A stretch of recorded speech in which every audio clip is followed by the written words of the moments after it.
봉드리 교회가 참 좋은 교회입니다.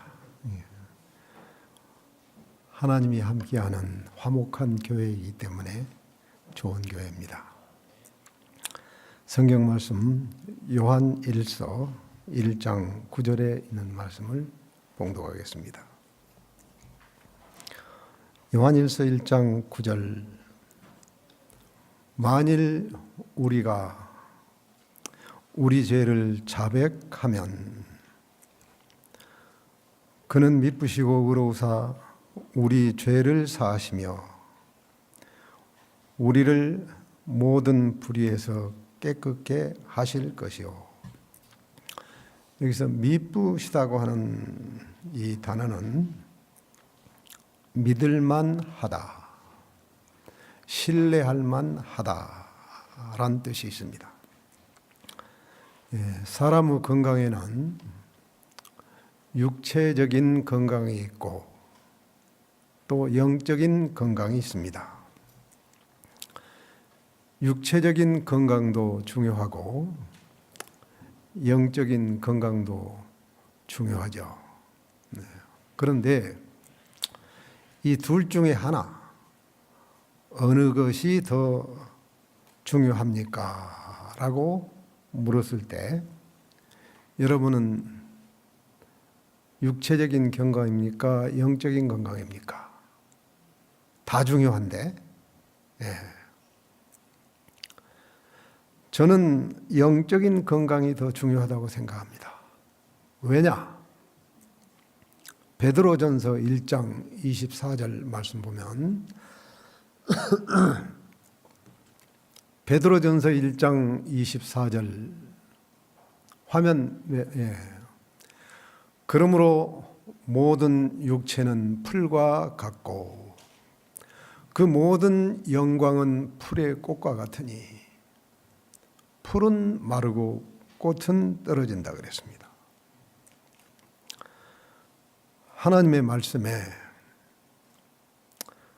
건강한 육체나 건강치 못한 육체나 모든 육체는 풀과 같고 그 모든 영광이 풀의 꽃과 같으니 풀은 마르고 꽃은 떨어지듯이 모든 육체는 다 흙으로 돌아가기 때문에 육체적으로 아무리 건강해도 소용이 없습니다.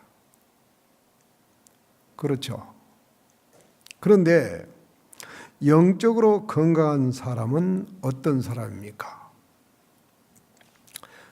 베드로전서 1장 24절 앞절에 23절 말씀을 보겠습니다. 23절 화면 좀 잘 넘겨주세요.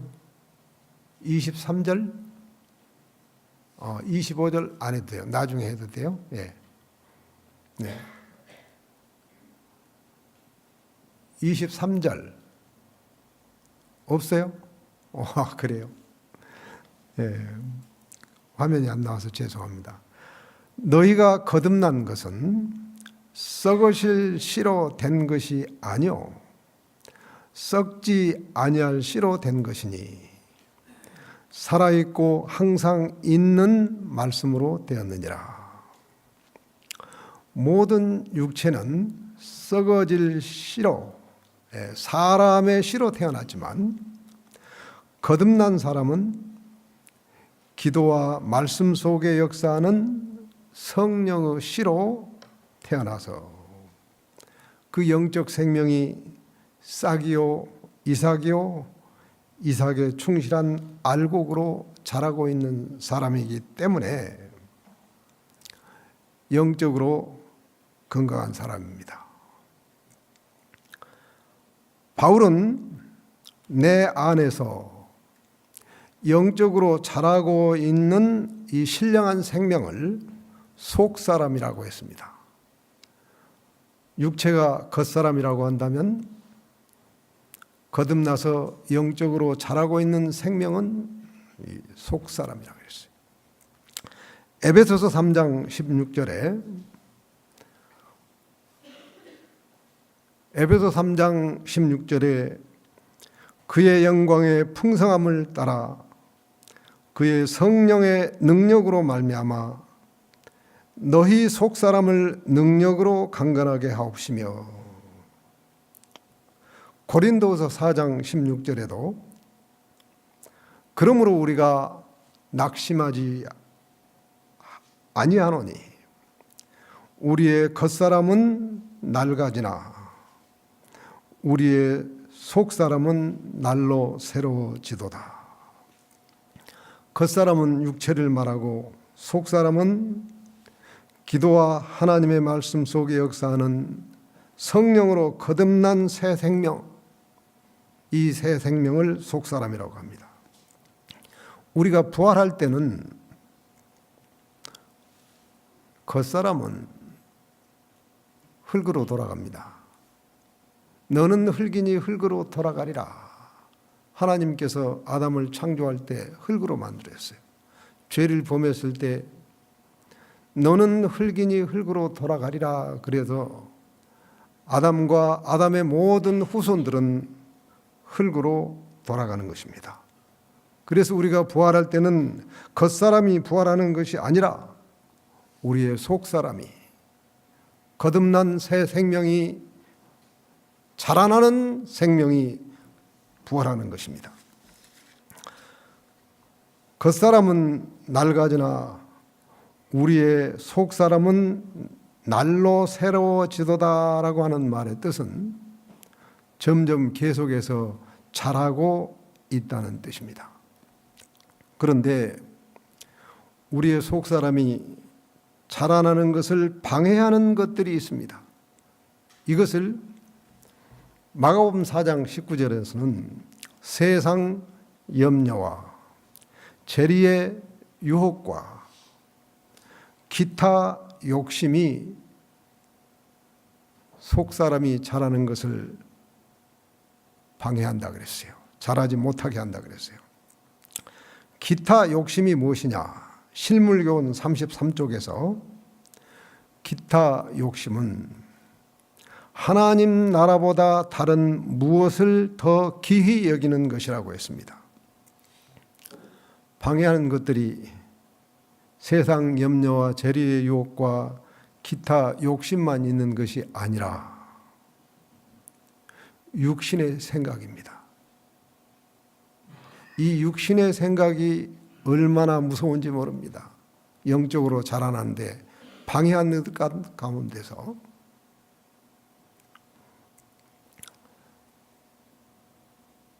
그 다음에 잘못 길들여진 고쳐야 할 내 습관,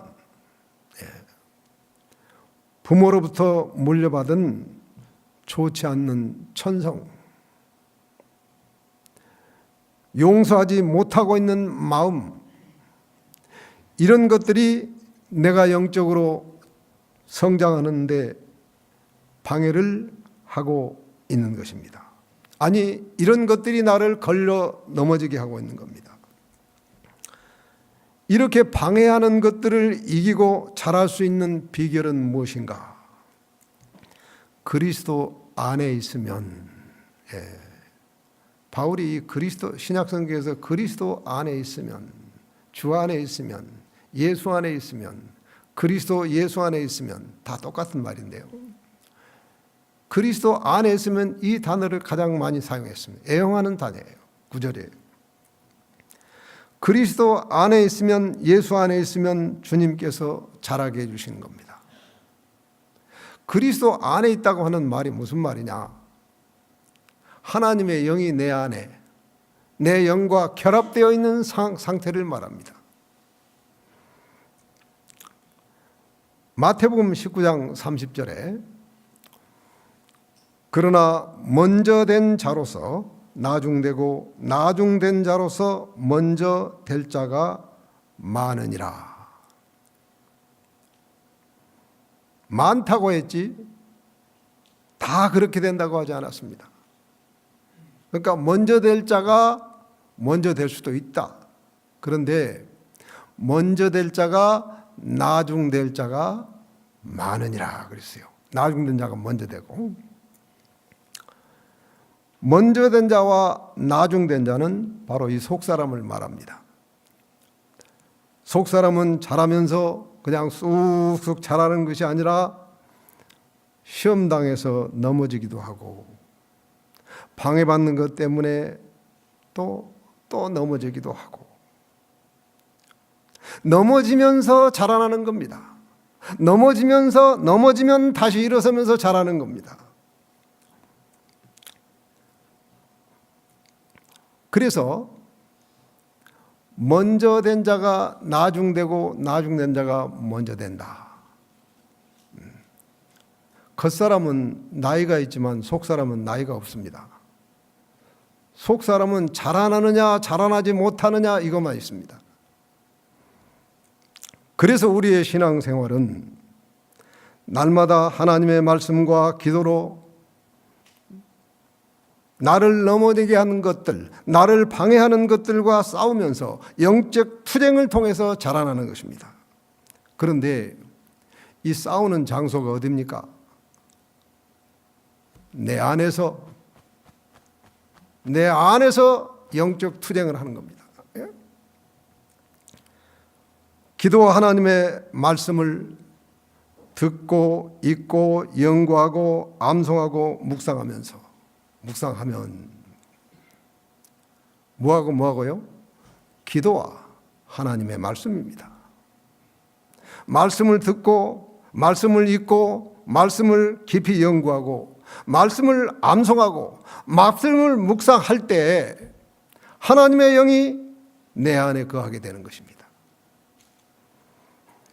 그래서 하나님의 영, 그리스도의 영, 성령 하나님이 내 안에 들어오셔서 그리스도 안에 있는 사람이 되는 것입니다. 우리가 하나님을 어디에서 만납니까? 하나님을 만났단 말은 나는 하나님을 만났다. 그 말 많이 하죠. 하나님은 어디서 만나요? 내 안에서 만나는 겁니다. 그리스도 안에 있는 사람, 하나님을 만난 사람 똑같은 뜻이에요.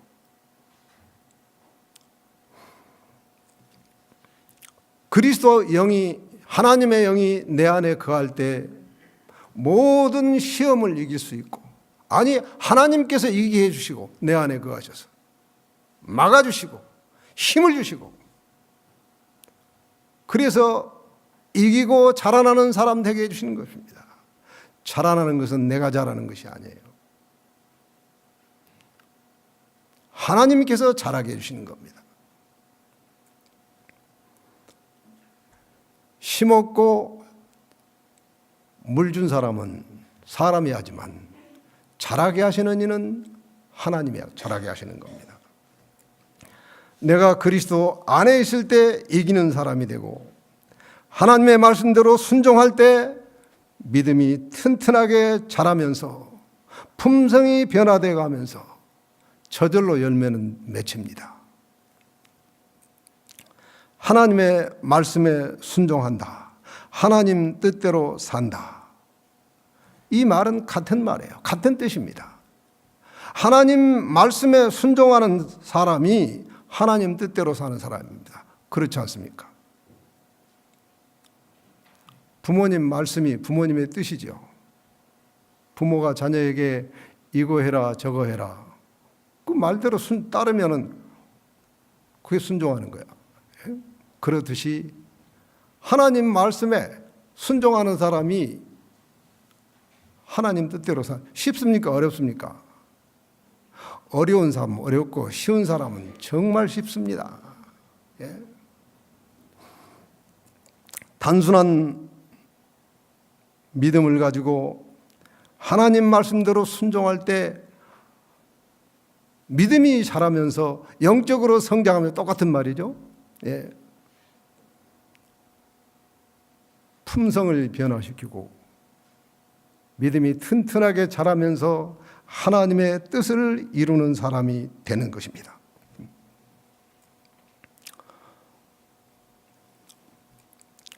오늘 설교 제목이 용서에 대한 교훈입니다. 요한일서 1장 9절 말씀 다시 한번 봉독하겠습니다.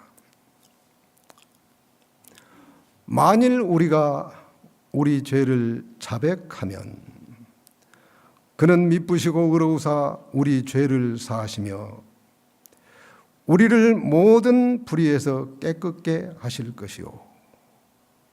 용서는 내가 죄를 범했을 때 자백하고 돌이켜서, 회개는 돌이킨다고 하는 뜻이에요. 방향전환한다, 돌이킨다고 하는 뜻입니다.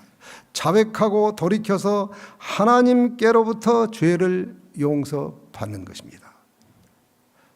자백하고 돌이켰을 때 하나님께서 용서해 주시는 것입니다.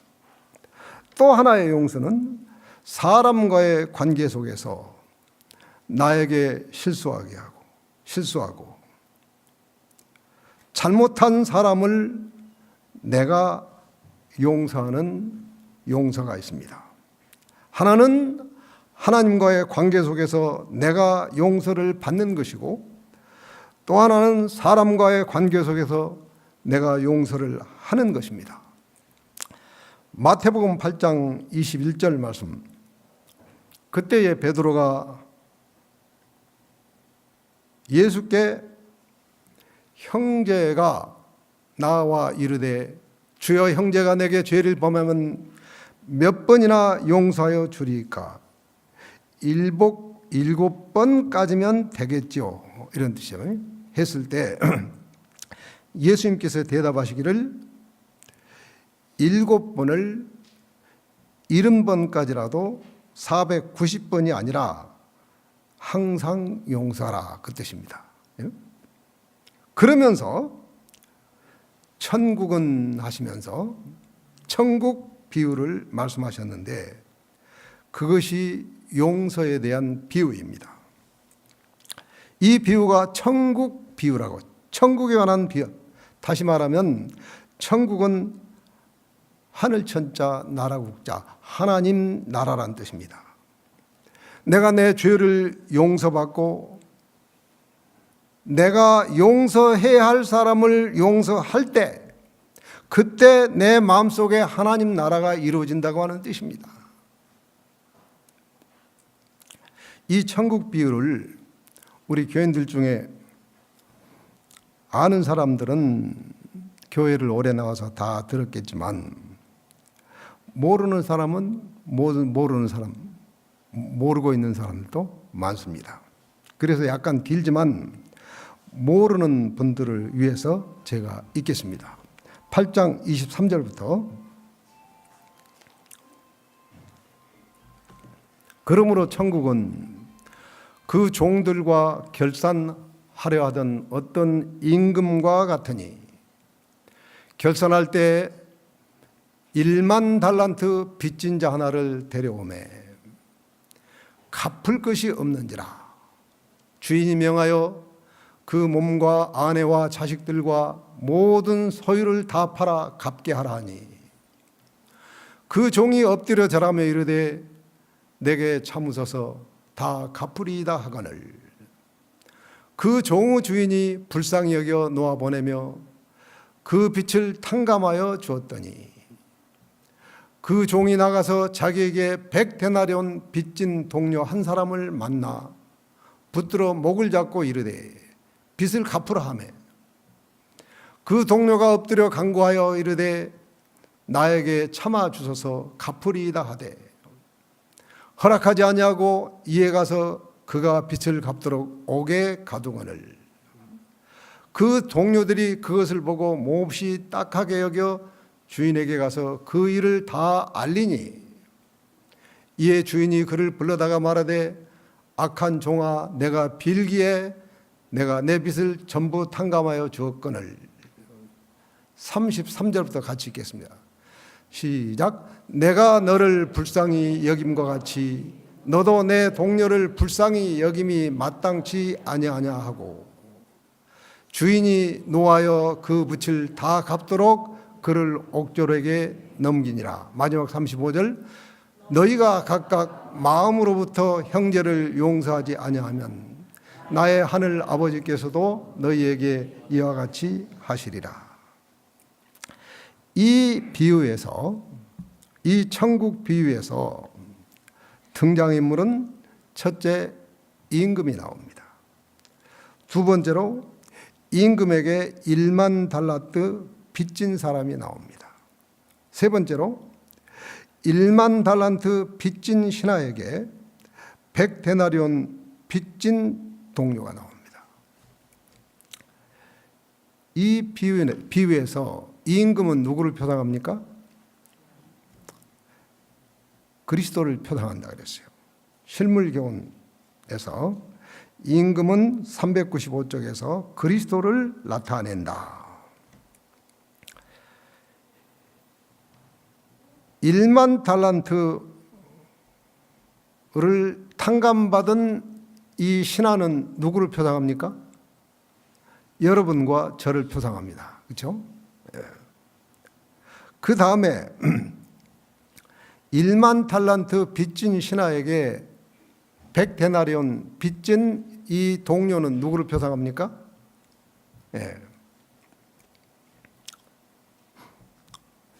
내가 용서를 해야 할 사람을 표상합니다. 그때 당시 화폐 단위는 1달란트는 6,000데나리온이었어요.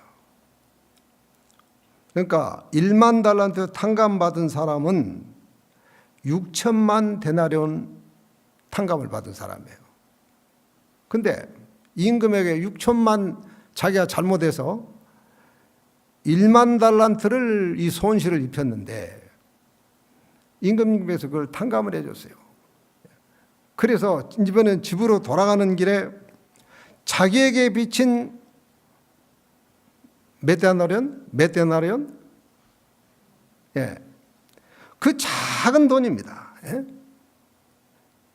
작은 돈. 이 임금님께 6천만 데나리온을 탕감받은 길에 돌아오는 길에 100데나리온 빚진 동료를 만나서 갚으라.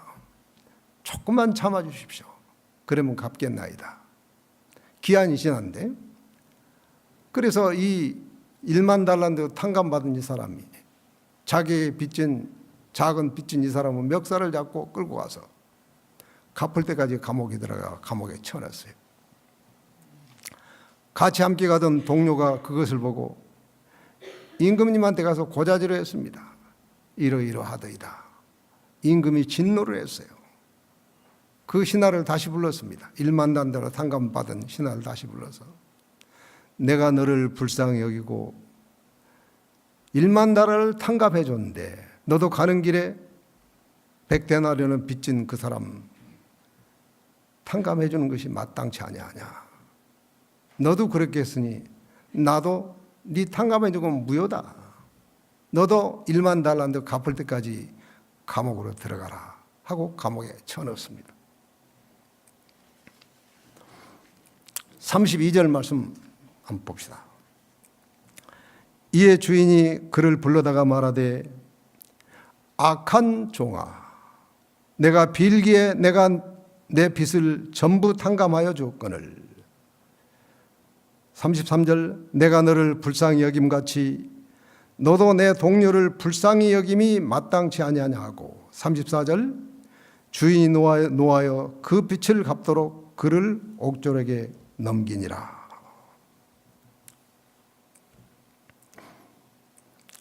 이 비유를 통해서 예수님은 우리에게 무엇을 교훈하고 있습니까?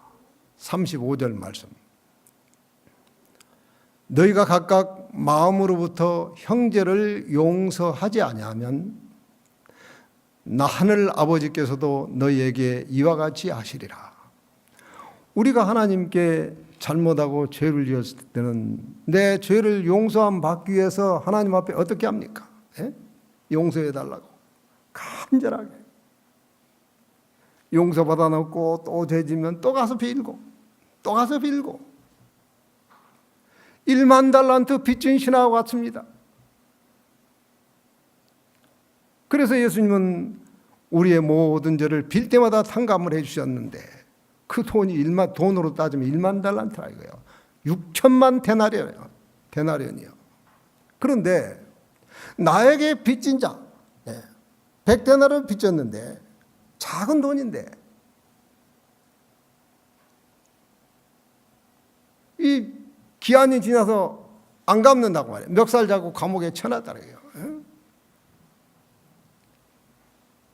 용서 받을 줄만 알았지 용서할 줄 모르는 이 신하다 이거요. 이 신하가 여러분과 저라 이거요.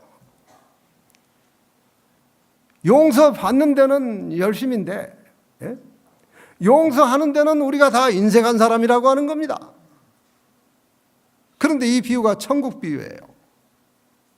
우리는 용서 받을 때 우리 심령이 어떻게 돼요? 평강이 있고 은혜가 있고 감사가 있고 하나님 나라가 내 안에 거하게 되는 겁니다. 그런데 나에게 실수하고 잘못한 사람을 용서를 하지 않았을 때는 이 평강이 깨져요. 네.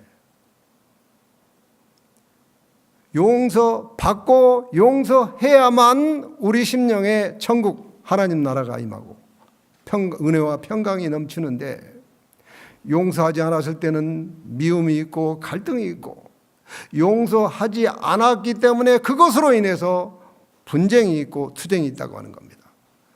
그래서 예수님께서 이 비유를 통해서 용서받고 항상 우리를 용서해 주시면서 항상 너도 용서하는 사람이 되라. 그래야 은혜와 평강이 있고 품성이 변화되어 가면서 우리가 영적으로 자라나는 사람이 된다라고 하는 겁니다. 너희가 각각 마음으로부터 형제를 용서하지 아니하면 나의 하늘 아버지께서도 너희에게 이와 같이 하시리라.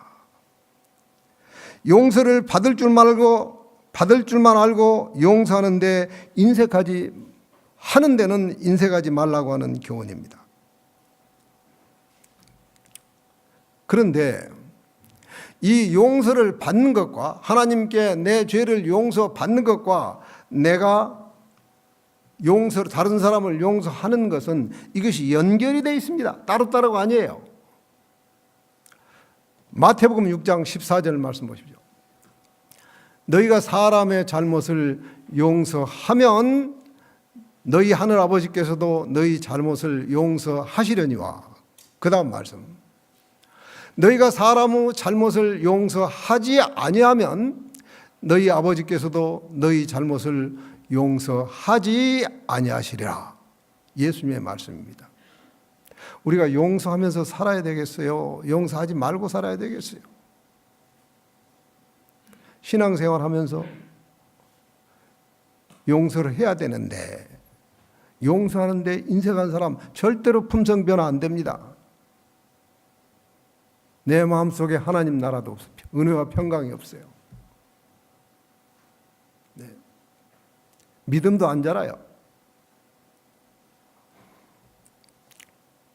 너희가 사람의 잘못을 용서하면 너희 하늘아버지께서도 너희 잘못을 용서하시려니와.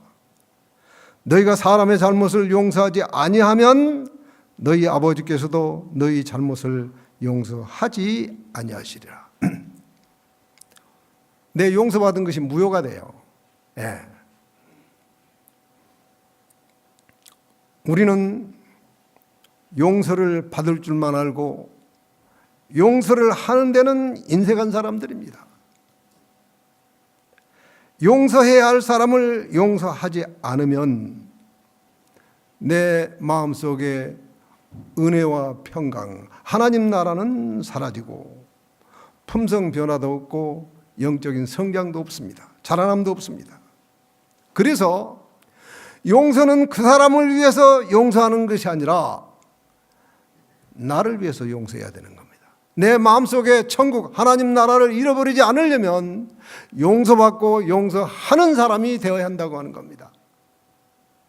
따지지 말고 무조건 용서해야 돼. 누구를 위해서? 나를 위해서.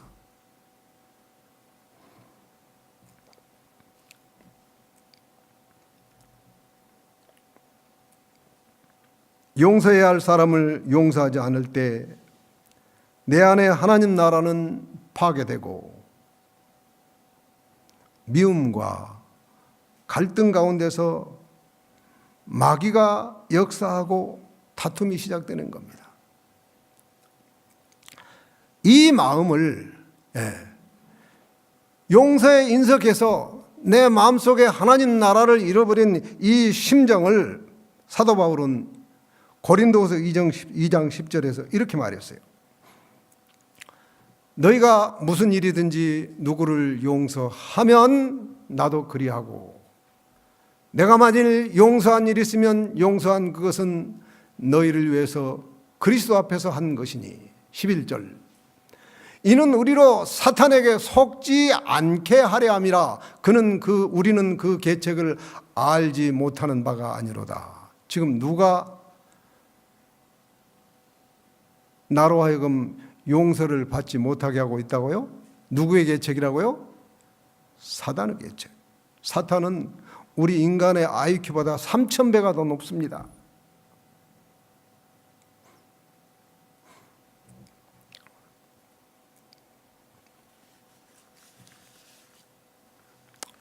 용서하지 못한 마음은 사단의 계책에 걸려 속고 있는 마음이라 그랬어요. 내 죄는 용서받고 나도 항상 용서하는 사람은 너그러운 사람으로 품성이 변화되어 가지만 자라면서 하나님을 기쁘시게 하는 사람이 되지만 용서받을 줄만 알고 용서할 줄 모르는 사람은 품성 변화도 없고 믿음도 자라지 않습니다. 하나님 나라가 내 안에 없는 겁니다.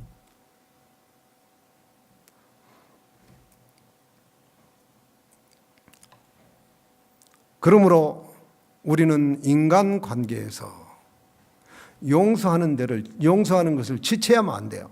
즉각 용서해야 돼. 즉각. 누구를 위해서? 나를 위해서. 흘려버리고 잊어버려. 용서해 주는데 돈이 듭니까? 힘이 듭니까? 한번 생각해 보세요. 나에게 실수하고 잘못한 사람 무조건 용서하는데 돈이 들어요? 힘이 들어요? 그거 나를 위해서, 내 마음의 평화를 위해서, 하나님 나라가 내 있게 하기 위해서. 용서하지 못하고 그 사람이 하고 앙심 품고 절대로 그 품성 변화가 되겠습니까? 영적으로 자라겠습니까?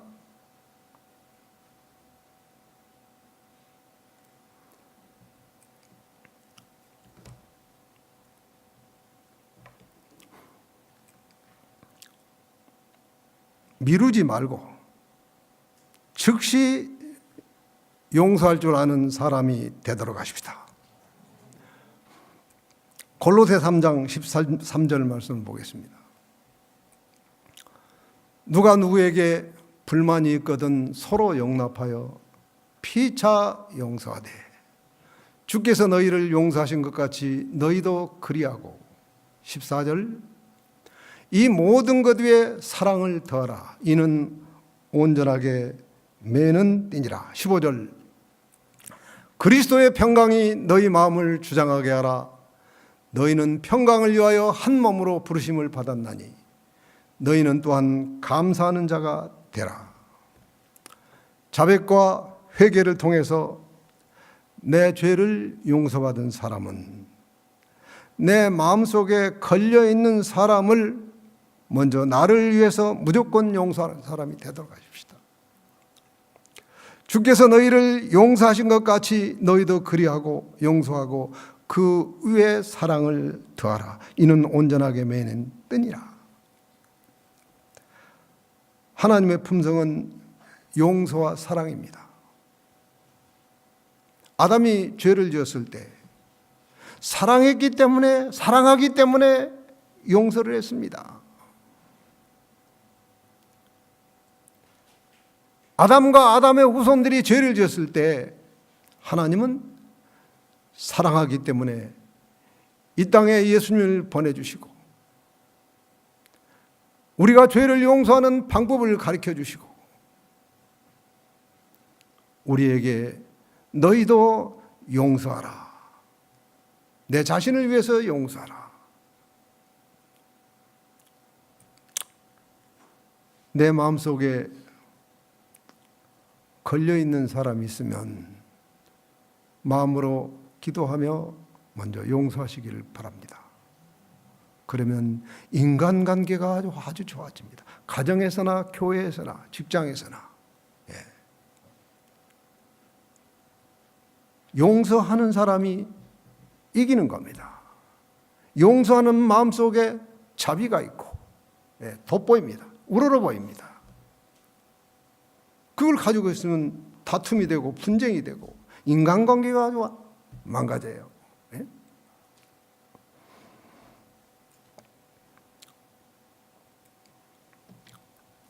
봉드리 교회는 새 성전을 건축해서 헌당 예배를 드리고 1년 6개월이 지났습니다. 교회는 교인이 많은 것이 중요한 것이 아닙니다. 교회는 하나님이 함께 하시고 하나님의 말씀이 풍성한 교회가 좋은 교회입니다.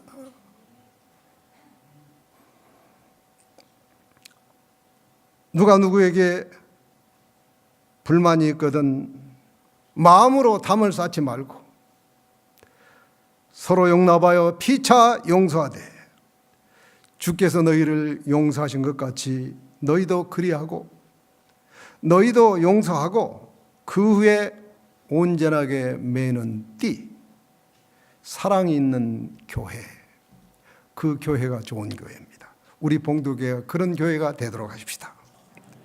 우리가 다 연약한 사람들입니다. 주님이 항상 우리를 용서하신 것 같이 우리도 서로 용서하고 화목하는 교회가 되면 하나님이 함께하는 교회, 영적으로 성장하는 교회, 저절로 발전하는 교회가 됩니다. 얼마 전 저는 봉드리 교회의 미래를 보았습니다. 2, 3주 됐나요? 안식일학교 시간에 정성희 집사 둘째 아들 태호 돌 축하 예배를 드릴 때 봉드리 교회 아이들이 그 태호를 위해서 그 합창하는 모습을 봤어요. 아이들이 봉드리 그래 많지 않았는데 꽤 많아, 숫자가 많아졌어. 깜짝 놀랐습니다.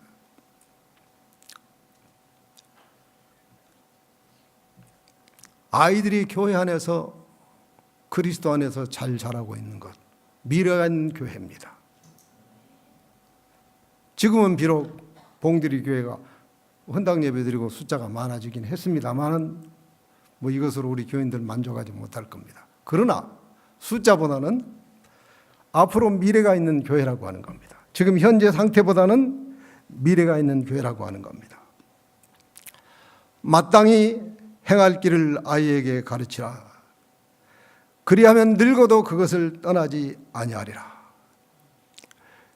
이렇게 되기까지 우리 박종환 교수님 어디 계세요? 219 장로님 뒤에서 아이들 또 옆에서 돕는 부모님들 아주 헌신적으로 수고하십니다. 그분들을 격려해 주시기를 바랍니다. 우리 봉두리교회 드림센터가 점점 소문이 이제 퍼져나가고 있습니다. 그래서 점점 봉두리교회 드림센터를 많은 사람들이 알게 될 겁니다. 어린이 예배도 그렇습니다. 어린이 예배를 따로 계속 이렇게 들으면 대학 교수님이 와서 설교하고 안식일이 와서 설교한다 이 소문 나면 아이가 가진 부모들이 말이야 옵니다. 교회 옵니다. 아이 데리고. 드림센터 하지 말고 소문 내지 말고 드림센터만 소문 내지 말고 우리 아이들이 이렇게 교수님 모셔서 안식일마다 따로 예배 드린다. 설교한다. 전도가 되겠어요? 안 되겠어요? 안 믿는 사람 부모도 오고 믿는 부모도 오고